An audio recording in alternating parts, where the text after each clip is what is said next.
E questa sala io me la ricordo da ragazzo, perché qui ci venivamo a sentire i concerti della RAI.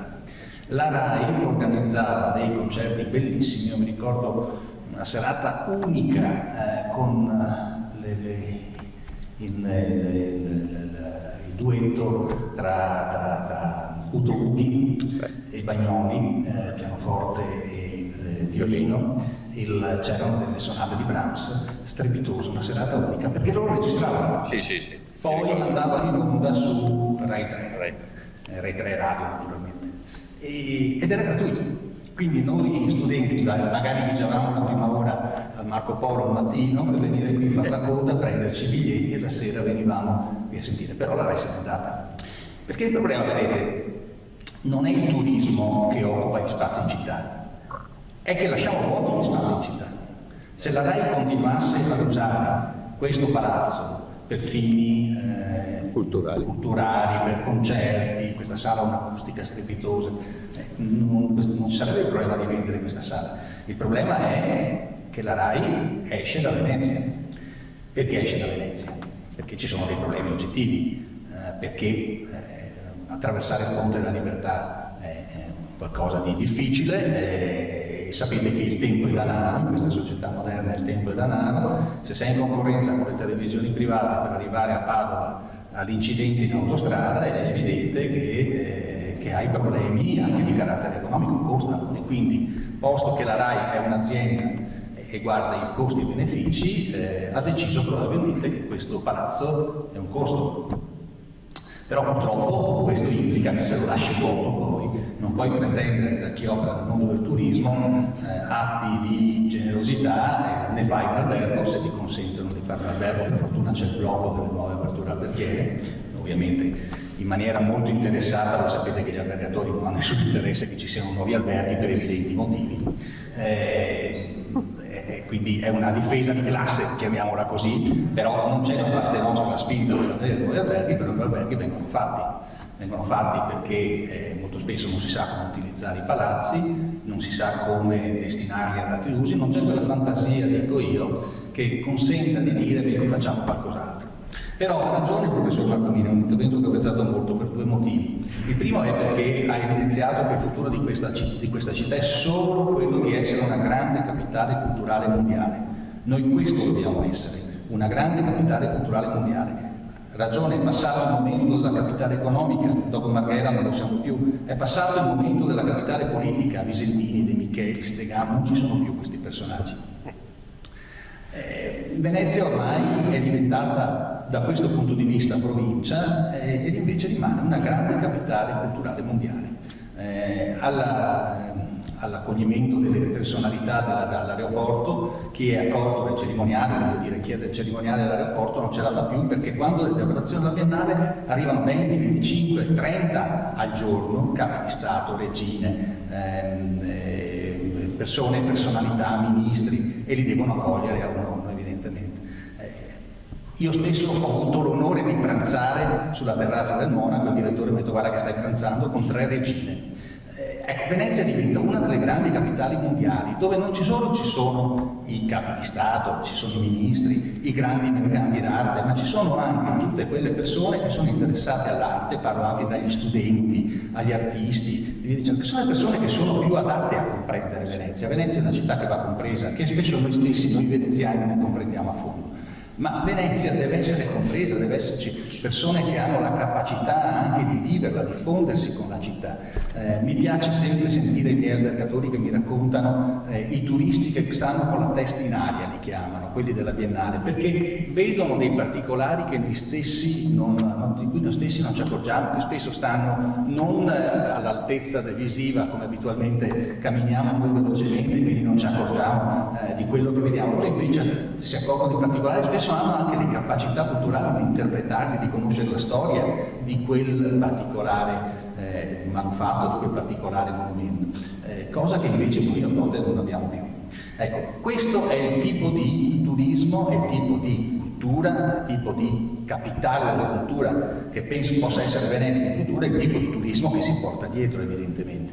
Però per fare questo, ad esempio, se questo stabile viene abbandonato, io penso che l'unica cosa che si possa fare è un museo, evidentemente, non vedo altre destinazioni, spero non un outlet come è stato fatto al fronte dei tedeschi, ma spero neanche un albergo, evidentemente, però non vedo altre destinazioni in questo momento. Certo, sarebbe bello se fosse la sede di un organismo pubblico, però ripeto, uno dei grandi problemi di Venezia è che le amministrazioni pubbliche negli anni 80-90 hanno lasciato che le amministrazioni statali se ne andassero da Venezia e portassero la sede onesta. È stato un errore clamoroso, volto soltanto a rendere più economica la gestione, ma quando si parla di Venezia bisogna a volte anche prescindere dalla valutazione economica, a mio modo di vedere. Parto da questo, è solo una partenza, mi chiedo scusa per dirvi che in realtà l'economia turistica di Venezia è importantissima, nessuno può dire io non vivo di turismo. 3 miliardi di euro, quando in città entrano 3 miliardi di euro evidentemente tutti ne beneficiano. Noi abbiamo fatto con il COSES un'indagine sulle contabilità delle imprese, siamo andati a vedere ma dove spendete i soldi che incassate? Beh, il 40% va in stipendi, e i stipendi rimangono sul territorio evidentemente, ma del resto dove li spendete? Abbiamo scoperto che il 75% degli incassi degli alberghi va a finire nel territorio, va a finire in acquisti del territorio, va a finire per pagare l'avvocato del territorio, va a finire per pagare l'architetto locale, va a finire per pagare il caldaista, per pagare il panettiere, per pagare tutti coloro, e chi fa e vende la linea cortesia negli hotel, tutti coloro che lavorano e forniscono servizi agli alberghi. E quindi il 75% di questa massa gigantesca di denaro rimane qui, non va altrove. Perché vedete, io ricorderò sempre una serata, una cena in un 3 stelle Michelin della zona del Padovano, insieme al mio maestro Beppe Bortolussi, che vorrei ricordare. E avevamo ospiti di un imprenditore del settore produce a camicie sostanzialmente, e si lamentava del fatto che in Vietnam erano diventati matti, lui produceva in Vietnam, in Vietnam erano diventati matti, erano aumentato i costi, ma per fortuna esiste la Cambogia. Ecco, francamente mi è rimasto un po' sullo stomaco quella cena, nonostante fosse un 3 stelle Michelin, però noi non siamo così. Se il cliente chiede di portare su le valigie, non è che gli diciamo vada in Cambogia a farsele portare su. Noi chiamiamo il facchino e gliele facciamo facciare su, noi chiamiamo la cameriera dei piani se c'è da rifare la stanza e non gli diciamo guardi la chiamiamo dalla Cambogia.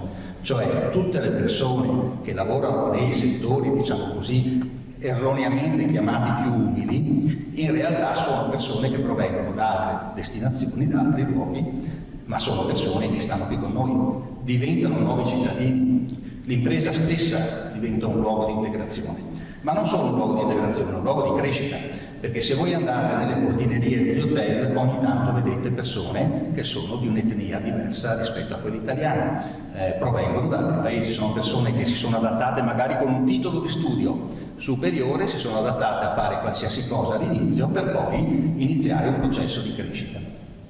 È un processo che è iniziato negli anni 90 e che sempre più sta crescendo.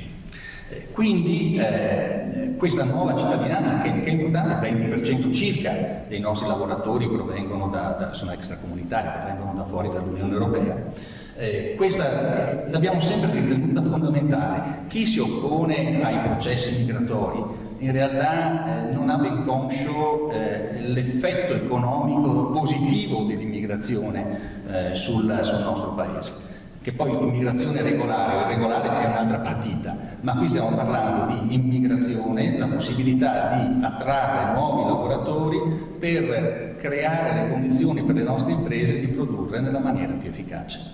E non vale solo per le imprese alberghiere, vale anche ad esempio per gli ospedali. Questo è una cosa, l'ho scoperto, lo faccio anche nella vita del console dell'Uruguay, e abbiamo facilitato con il mio vice direttore Daniele Minotto, che si occupa del settore lavoro, abbiamo facilitato l'arrivo di 180 tra medici e infermieri dai paesi dell'America Latina, perché c'è una crisi nel mondo degli ospedali che è assolutamente paurosa. Voi sapete che gli spagnolo e italiano la lingua è abbastanza simile, le università in America Latina sono ottime, per cui, però dall'altro lato io vi pongo un altro problema: siamo andati a impoverire un territorio, perché quando dal Paraguay abbiamo portato via 10 medici abbiamo impoverito il territorio del Paraguay. Questa è una riflessione che facciamo tra di noi, perché è molto egoista anche questo discorso che facciamo in tema di immigrazione. Che cosa abbiamo fatto? Io qui con voi voglio ricordare una persona, Giovanni Savini. Giovanni Savini era un avvocato, è morto poco mese fa. Un avvocato, una persona meravigliosa, lo incontrai al Master di Integrazione Mediterranea a Ca' Foscari, e lui aveva una vita spesa in favore della migrazione e dell'assistenza a chi è migrato. Lui, mi ricordo, si spendeva in maniera veramente generosa su questo tema, e con lui organizzammo due progetti che ebbero una grandissima eco. E forse sono le due cose più belle che ho fatto nella mia carriera. La prima è stata una pubblicazione, l'abbiamo chiamato Sulle rotte d'Oriente, in cui abbiamo spiegato agli albergatori, è nato tutto dalle domande che ci facevano: ma vedo l'ultimo giorno di Ramadan, vedo il dipendente musulmano, lo vedo piuttosto deperito, stanco, non ha mangiato tutto il giorno. Allora abbiamo spiegato, ad esempio, che il giorno del Ramadan, che cos'è il Ramadan, come trattare il dipendente del Ramadan, se può dargli le ferie, dargliele in quel periodo. Voi sapete che non c'è in questo momento un concordato con le comunità islamiche, quindi le feste islamiche non sono riconosciute. No. E abbiamo spiegato poi le varie religioni, le regole delle varie religioni, come comporre i conflitti interculturali, soprattutto ad uso dei direttori. Abbiamo fatto dei corsi di formazione grazie all'ente bilaterale, abbiamo spiegato come comporre non tanto le difficoltà di comunicazione culturale tra l'italiano e il filippino, ma tra il filippino e il colombiano, perché sono altre realtà che non conosci, che però vengono magari in conflitto per motivi di carattere religioso o per motivi di carattere culturale. E questa nostra iniziativa di Giovanni e mia venne onorata da parte della Commissione europea. Ci chiamarono a Bruxelles, illustrammo e venne adottata come best practice. La seconda invece è la traduzione degli articoli della Costituzione italiana nelle lingue dei nostri dipendenti extracomunitari, in tagalog, in sinara, in arabo. L'abbiamo distribuito ai nostri dipendenti. E questo, io non c'ero purtroppo, è stato Daniele, sempre che vice direttore ad Arlo, ha dato a mani a Giorgio Napolitano, il Presidente della Repubblica, e dopo pochi giorni, io non c'ero purtroppo in quel periodo, e dopo pochi giorni mi giunse una lettera di Giorgio Napolitano che mi ringraziava per l'iniziativa. Ecco, queste sono le cose belle che ritengo, le più belle che ritengo di aver fatto nella mia carriera. Però questo per dirvi che per noi questi non sono persone, lavoratori, braccia soltanto, ma sono persone. Sono persone che per noi sono un valore, perché attraverso le nostre imprese valgono solo unicamente perché ci sono questi lavoratori. I lavoratori sono il nostro patrimonio umano. Addirittura un albergatore aveva proposto di porre a bilancio come patrimonio il valore dei propri dipendenti. Ecco, chiudo con una frase di Max Frisch, che era la frase con cui apriva il nostro volume Sulle rotte d'Oriente. Cercavamo braccia, ma sono arrivate persone. Ecco, questo è un principio fondamentale che dovrebbe essere il patrimonio di tutti noi, al di là delle battaglie sull'immigrazione regolare, irregolare, che è una cosa diversa. Ma qui stiamo parlando dell'immigrazione, del fatto che delle persone possano venire a lavorare da noi, a creare, a coprire quei buchi che purtroppo abbiamo parlato prima dell'inverno generazionale, ma che consentano a noi di lavorare e di sopravvivere, ma soprattutto che ci consentano di avere una città, un'Italia pacifica.